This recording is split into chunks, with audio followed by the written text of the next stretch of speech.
मेरे भीतर रोशनी? हाँ, दादी कहा करती थी, हर इंसान के अंदर एक दीपक जलता है, मुझे उसी दीपक को जलाना होगा। आरव अपनी छाती पर हाथ रखता है। धीरे धीरे उसके दिल से सुनहरी रोशनी फैलने लगती है। आरव परछाइयों पर हमला करता है। हर वार के साथ उसकी सुनहरी रोशनी परछाइयों को जला देती है। उनकी चीखें हवा में गूंजती हैं और वे धीरे धीरे धुएं में विलीन हो जाती हैं। काली रानी अपने महल से अपने जादुई गोले में सब देख रही है और कहती है, बहुत हिम्मत दिखाई है तुमने आरव, लेकिन परछाइयों की असली शक्ति अभी बाकी है। आरव और आलीना काली रानी के महल के बाहर खड़े हैं। चारों ओर घने धुंध और कांटे वाले पेड़, हवा में काली चमक। आरव, यह महल छाया रानी का गढ़ है। उसके जादू का सामना करने से पहले तुम्हें अपनी शक्ति को पूरी तरह जागृत करना होगा। लेकिन क्या मैं तैयार हूँ?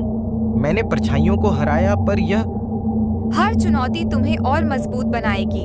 डर से मत भागो। याद रखो, तुम्हारे भीतर सच्चाई और रोशनी है। विशाल काले दरवाजे खुलते हैं। आरव अंदर जाता है। दीवारों पर चमकते प्रतीक, हवा में उड़ती रहस्यमयी। जैसे ही आरव अंदर बढ़ा, उसे एहसास हुआ कि हर दीवार, हर छाया उसके सबसे गहरे डर और संदेह को दर्शा रही है। काले कमरे के बीच में छाया रानी दिखाई देती है। तुमने सोचा परछाइयों से जीतकर सुरक्षित रहोगे? ये महल तुम्हारे डर को असली रूप में सामने लाएगा। मैं डरता हूँ, लेकिन मैं हार नहीं मानूंगा।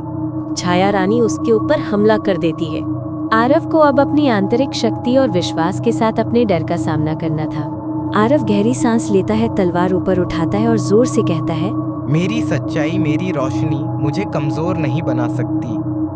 उसकी तलवार से निकलती रोशनी छाया रानी को घेर लेती है। छाया रानी चीखती है और धीरे धीरे धुएं में विलीन हो जाती है। तुमने कर दिखाया आरव। तुमने छाया रानी को हराया और परछाइयों का साम्राज्य मुक्त किया। आरव ने न केवल बाहरी लड़ाई जीती, बल्कि अपने डर और संदेह को भी परास्त किया। अब आभास लोक की दुनिया सुरक्षित थी, लेकिन भविष्य में और भी बड़े खतरों का सामना करना बाकी था। छाया रानी की हार के बाद आभास लोक में पहली बार एक नई सुबह आई। शहर में हर जगह खुशी और रोशनी फैल गई। छोटे छोटे जादुई प्राणी और नगरवासी एकत्रित हैं। हर कोई आरव की तरफ देखकर उत्साहित है। आरव, तुमने हमारी दुनिया को बचाया। अब हम सुरक्षित हैं। मैं अकेला कुछ नहीं कर सकता था। आलिना, अनाया और महागुरु की मदद के बिना ये संभव नहीं था। इस तरह एक साधारण गांव का लड़का बन गया आभास लोक का हीरो। उसने साबित किया कि सच्चाई, साहस और विश्वास किसी भी अंधकार को हराने की शक्ति रखते हैं।